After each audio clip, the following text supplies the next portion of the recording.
Hey everybody, Tim here with today's review of Doctor Who, story number 76, The Ark in Space. So, as you can kind of tell by the title, it's 4 episodes, it's about an Ark in space. Not quite a new story for Doctor Who.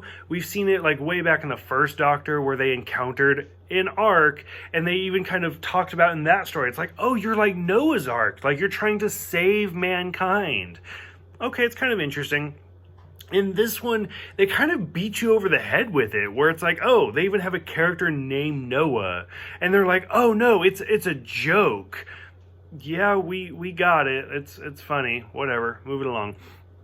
So, I kind of said before, I'm super excited for the 4th Doctor because most of his stories are 4 episodes, which really do it for me. And I did a little bit of looking into, a little bit of research, and the new like script writer and editor for the series had even said, like, you know, for the 3rd Doctor, like that was kind of the season standard was 6 episodes and then a couple of 4 episodes, and he purposely wanted to get away from that and just do 4 episode stories with maybe 1 6-part story like per season.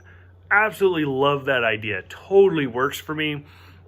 And watching this one, like, is it a great story? Not really, to be honest with you. It is good, and I did like it, but the fact that it's only 4 episodes, I was able to, like, even the low parts, kind of dip through it and just get to the end, and I was like, okay, this, like, not bored, super into it, all the way through, done. So between like the people and Noah's Ark, and then when we finally get to the bug people, that's when I was like, oh, why is this a thing? Like, it's not quite as bad as, again, the first Doctor with like the planet of bugs and the awful moth people. It's not quite that bad, but like the outfits, the designs, the sets, it's like, oh, it's pretty rough. And I mean, there's some interesting like set pieces, like that really kind of carries this whole episode. But like when they're going through the tunnel and like the Doctor has to insult Sarah Jane just to kind of like reverse psychology to get her through because she's stuck, and he's like, oh, you're just a woman who cries and I should never have brought you, and that's kind of what, like, don't help me, I got this. Stuff like that. I was like, okay, that's kind of funny. But by the time we get to the end, and it's just like, oh, it's like a wasp that impregnates its eggs and other people, I was like, oh, okay, I get it.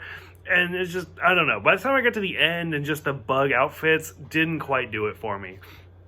I think it's kind of more interesting how, like I said, it's 4 episodes. The whole first episode, if you watch it, it's just the Doctor and Harry. I mean, Sarah kind of gets kidnapped halfway through it, and so it's just the Doctor and Harry, like that whole first episode carrying the whole episode. A 4 episode story and a quarter of it is just 2 people.